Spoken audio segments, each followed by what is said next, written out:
नमस्कार दोस्तों। Mutual fund में एसआईपी तो सभी करते हैं और सभी यही जानते हैं कि हम जो भी एसआईपी करते हैं वो म्यूचुअल फंड में लगती है। मगर क्या आप ये भी जानते हो कि हम स्टॉक में भी एसआईपी कर सकते हैं? इसका आज हम कंपैरिजन भी करेंगे और आपको ये भी बताएंगे कि एसआईपी म्यूचुअल फंड में कैसे करते हैं और स्टॉक में एसआईपी कैसे करते हैं। हम डिटेल में ये सब सीखेंगे। इस वीडियो को पूरा देखना दोस्तों, आपको बहुत कुछ सीखने को मिलेगा। अगर चैनल पर पहली बार हो तो लाइक ज़रूर करना, सब्सक्राइब ज़रूर करना और अपने दोस्तों को ये वीडियो फॉरवर्ड ज़रूर करना। म्यूचुअल फंड में हम दो तरीके से इन्वेस्ट करते हैं। पहला तो लमसम इन्वेस्ट करते हैं, दूसरा एसआईपी के द्वारा इन्वेस्ट करते हैं। लमसम में हम जब हमारे पास एक साथ पैसा आ जाता है, चाहे पेरेंट्स से मिला हो, रिटायरमेंट हो से मिला हो, प्रॉपर्टी सेल से मिला हो, बोनस से मिला हो या गिफ्ट से मिला हो, आदि किसी भी चीज़ से हमें जब कोई इकट्ठा पैसा मिलता है तो हम उसको लमसम ही म्यूचुअल फंड में लगा देते हैं। 5 साल के लिए, 10 साल के लिए, 15 साल के लिए, 20 साल के लिए, जब तक हमें उसकी ज़रूरत नहीं होती और ज़्यादा हमें कंपाउंडिंग मिलती रहती है। तो इसलिए हम लॉन्ग टाइम के लिए उसको इन्वेस्ट कर। जब आप लमसम लगाओ तो इसको भी आप 4 से 5 कैटेगरी में ज़रूर डिवर्सिफाई कर देना चाहिए, जैसे इक्विटी फंड में, हाइब्रिड फंड में। इससे हमारा रिस्क कम हो जाएगा और रिटर्न हमें ज़्यादा से ज़्यादा आएगी। जब हम लमसम लॉन्ग टाइम के लिए लगाते हैं तो मिनिमम हमें 10 से 15% की रिटर्न ज़रूर मिल जाती है। इससे ज़्यादा की भी मिल जाती है। ये मिनिमम है 10 से 15। इससे हमें कंपाउंडिंग का भी फ़ायदा होता है और थोड़े टाइम में ही हमारा कॉर्पस बढ़ के बहुत ज़्यादा हो जाता है। डिस्क्लेमर यह है दोस्तों, अगर जब भी आप पैसा लगाओ तो अपनी स्टडी ज़रूर कर लेना। मैं कोई रिकमेंडेशन नहीं करता आप यहाँ पर पैसे लगाओ, यहाँ पर मत लगाओ। अपने फाइनेंशियल एडवाइजर से ज़रूर सलाह लेके फिर ही आप कोई निर्णय ले सकते हो। दूसरा है दोस्तों एसआईपी, सिस्टेमेटिक इन्वेस्टमेंट प्लान। हम थोड़ा थोड़ा करके 500 से लेके 1000, 2000, 5000, 10,000 जितना भी हम आसानी से निकाल सकें वो हम मंथली के हिसाब से या क्वार्टरली के हिसाब से हम लगा सकते हैं। एसआईपी का पहला फ़ायदा ये होता है दोस्तों कि हमें ज़्यादा फंड लगाने की ज़रूरत नहीं पड़ती। जो भी हमारे पास सेविंग होती है वो हम लगा देते हैं। दूसरा फ़ायदा ये होता है कि मार्केट के उतार चढ़ाव से हमें कोई घबराने की ज़रूरत नहीं होती, क्योंकि ये अपने आप बैलेंसिंग होती रहती है। मार्केट ऊपर है तो ऊपर के हमें यूनिट मिल जाएंगे, नीचे है तो नीचे के यूनिट मिल, हमारा फंड बैलेंसिंग होता रहता है, जिससे हमें रिस्क भी कम होता है और ज़्यादा हमें सोचने की भी ज़रूरत नहीं पड़ती, कोई टेंशन रखने की भी ज़रूरत नहीं पड़ती, रोज़ रोज़ हमें कोई एनालिसिस करने की भी ज़रूरत नहीं रहती। अगर दोस्तों आपको स्टॉक मार्केट की नॉलेज है और आप स्टॉक में भी एसआईपी करना चाहते हैं, स्टॉक में भी थोड़ा थोड़ा पैसा लगाना चाहते हैं, तो आप इसमें भी एसआईपी कर सकते हैं। इसका हम कंपैरिजन भी करेंगे और आपको बताएंगे भी आप कैसे इसमें एसआईपी लगा सकते हैं। और हम इसके फ़ायदे भी देखेंगे कि म्यूचुअल फंड एसआईपी में क्या फ़ायदे नुकसान है और स्टॉक मार्केट एसआईपी में क्या फ़ायदे नुकसान है। एक नंबर पे है दोस्तों पीस ऑफ माइंड। जब हम म्यूचुअल फंड में एसआईपी करते हैं तो हमें ज़्यादा कोई सोचने की ज़रूरत नहीं होती। हमने एक अमाउंट फिक्स कर दी कि मंथली मेरा 1000 रुपया, 2000 रुपया, 5000 रुपया या 10,000 रुपया मेरी सैलरी से कट के या मेरी सेविंग अकाउंट से कट के अपने आप जाता रहेगा, जो कि सिप में लग जाएगा। मार्केट जाए ऊपर जाए चाहे नीचे जाए तो मेरा हर हर महीने उसी डेट को ये अपने आप कट के जाता रहेगा, मुझे ज़्यादा टेंशन रखने की ज़रूरत नहीं होगी। मगर दोस्तों दूसरी साइड हम देखें, स्टॉक एसआईपी में हमें इसकी स्टडी करनी पड़ती है, एनालिसिस करना पड़ता है, मार्केट का ध्यान रखना पड़ता है, मार्केट ऊपर जा रही है या नीचे जा रही है। अगर स्टॉक एसआईपी में हम बिना एनालिसिस करे ही लगा देंगे तो हमें नुकसान होने का बहुत डर होता है। दूसरा है दोस्तों डिवर्सिफिकेशन। जब हम म्यूचुअल फंड एसआईपी करते हैं तो फंड मैनेजर हमारे फंड को 30 से 40 स्टॉक में डिवर्सिफाई कर देता है, जिससे हमारा रिस्क कम हो जाता है। फंड मैनेजर की ही जिम्मेवारी होती है कि हमें बढ़िया से बढ़िया डिवर्सिफिकेशन वाले फंड बना के दे, ताकि हमें ज़्यादा से ज़्यादा प्रॉफिट हो सके, क्योंकि वो हमसे कुछ ना कुछ फ़ीस ज़रूर लेता है। इसके लिए 0.5% से 1.5% तक फंड मैनेजर और उसकी टीम हमारे से फ़ीस लेती है, जो कि हमारे सिप से जो पैसा जाता है वो उसको मैनेज करते हैं और बढ़िया स्टॉक में डिवर्सिफिकेशन करके अच्छे स्टॉक जो अच्छी रिटर्न देते हैं मार्केट में वो लगाते हैं। जबकि दूसरी तरफ हम देखें स्टॉक की एसआईपी में हमें पोर्टफोलियो अपने आप बनाना पड़ता है। हम उसमें एक्सपर्ट भी हो सकते हैं, एक्सपर्ट नहीं भी हो सकते। अगर हम एक्सपर्ट हैं तो हम अच्छे स्टॉक चुन लेंगे, अच्छा पोर्टफोलियो बना लेंगे डिवर्सिफाई वाला। अगर हमें नॉलेज कम है तो हमें रिस्क भी हो सकता है, कहीं ना कहीं हमारा रिस्क, हमारा नुकसान, हमारा लॉस बढ़ भी सकता है। 3 नंबर पे है दोस्तों एक्सपर्ट मैनेजमेंट।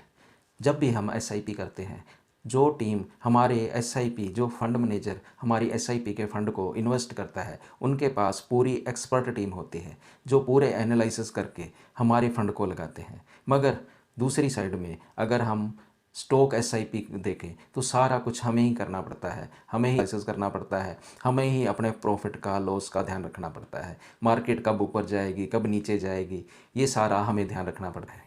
4 नंबर पे है दोस्तों फंड का कंट्रोल। अगर हम एसआईपी म्यूचुअल फंड में देखें तो फंड का कंट्रोल ज़्यादातर हमारे हाथ में नहीं होता, क्योंकि मार्केट ऊपर जाती है तो भी हमारी शिप चलती रहती है, मार्केट नीचे जाती है तो भी हमारी शिप चलती रहती है। अगर हम इसको शिप को डिसकंटिन्यू करेंगे तो हमारी हैबिट टूट जाती है, हमें शिप कंटिन्यू ही रखनी पड़ती है। और फंड मैनेजर को अगर मार्केट ऊपर जा रही है, ऊपर गई हुई है, टॉप पे है, तो भी उसको फंड यूनिट खरीदने ही पड़ते हैं, क्योंकि सेबी के रूल के हिसाब से फंड मैनेजर जहाँ म्यूचुअल फंड कंपनी अपनी लिमिट से, कुछ लिमिट से ज़्यादा फंड अपने पास नहीं रख सकते, इसलिए उन्हें यूनिट खरीदने ही पड़ते हैं।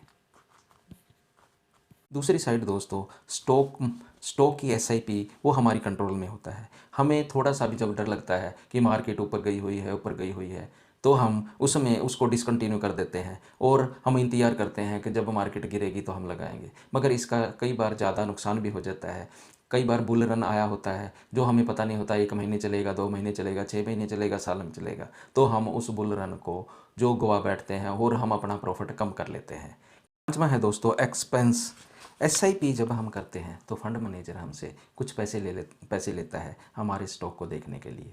वो 0.5% से 1.5% तक भी हो सकता है। इससे हमारा प्रॉफिट कम हो जाता है। अगर हम शुरू में देखें तो इसका कोई ज़्यादा हमें नुकसान नहीं होता। अगर हमारा लॉन्ग टाइम के लिए ये फंड चलता है तो हमें इससे ज़्यादा नुकसान होता है। जबकि स्टॉक में हम सिर्फ एसआईपी करते हैं तो हमारा कोई भी ऐसा खर्चा नहीं होता। 6वां पॉइंट है दोस्तों हाई रिटर्न।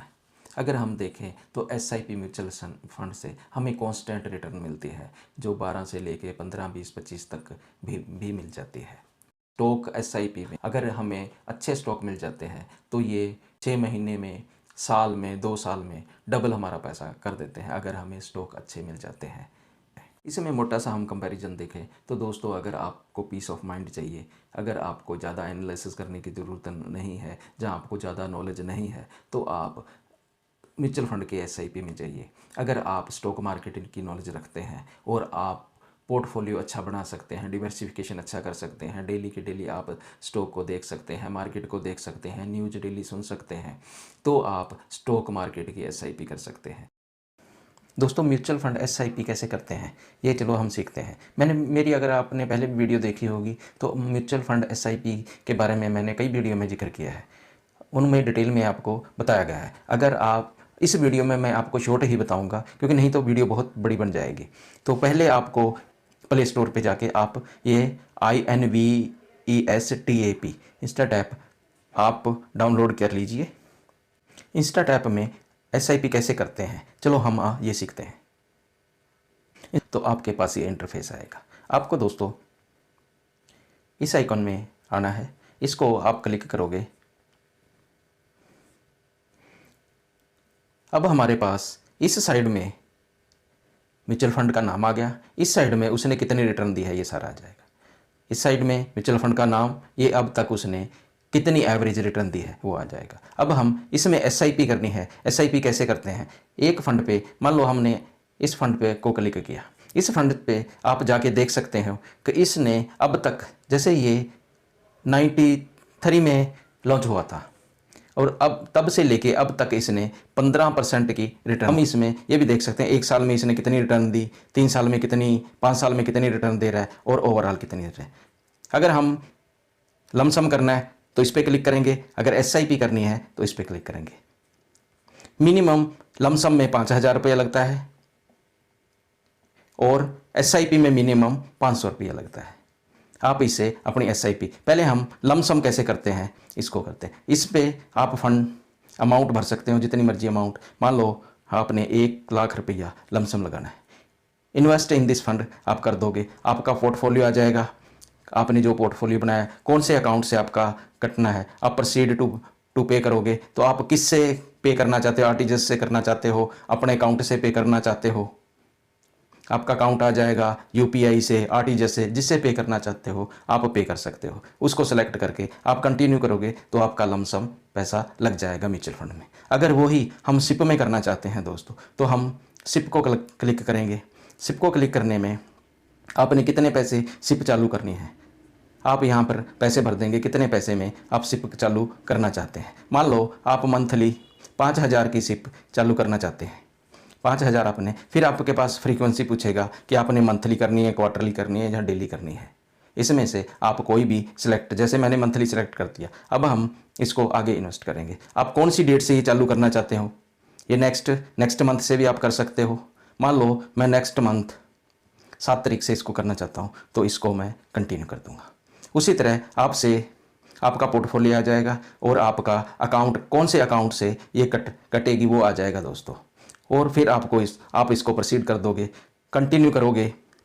आपका ये जो आपका अकाउंट है उससे ये कटने की ये मैंडेट मांग रहा है।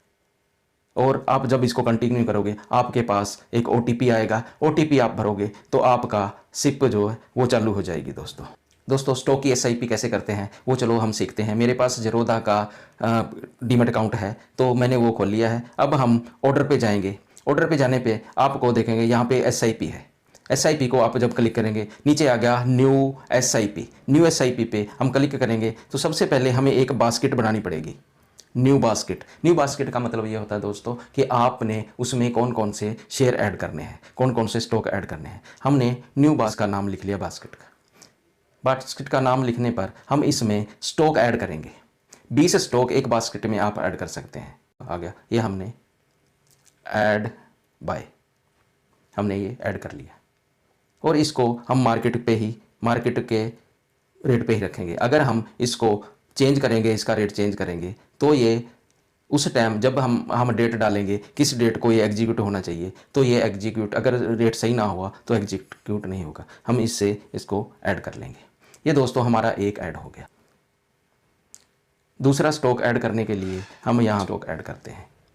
मैं ये रैंडमली ऐड कर रहा हूँ, आप जो आपको पसंद हो अपनी स्टडी करके दोस्तों वो ऐड करना। तो मैं इसको भी मार्केट रेट पे ही ऐड कर लेता हूँ दोस्तों। ये मेरी अब बास्केट बन गई है। ये मेरी बास्केट बन गई है। आप कब इसको एग्जीक्यूट करना चाहते हो, जैसे हर 5 तारीख को आपका कितने बजे आप इसको एग्जीक्यूट करना चाहते हो, 10:30, 11, कितने बजे ये करना चाहते हो, तो आप इसको क्रिएट कर सकते हो। आप इसको जब क्रिएट कर दोगे तो आपका पैसा उसी दिन कट जाया करेगा। ये SIP आपकी लग जाएगी आपके अकाउंट में, जो जिस अकाउंट में फंड होंगे तो ये आपकी। आप इसको स्टॉप भी कर सकते हो और इसमें और भी ऐड आप करना चाहो तो क्या कर सकते हो कि ये कौन सी डेट को लगना, ऐसे दोस्तों आप इसको कर सकते हो। ये इसको स्टॉक की SIP कहते हैं। थैंक यू दोस्तों।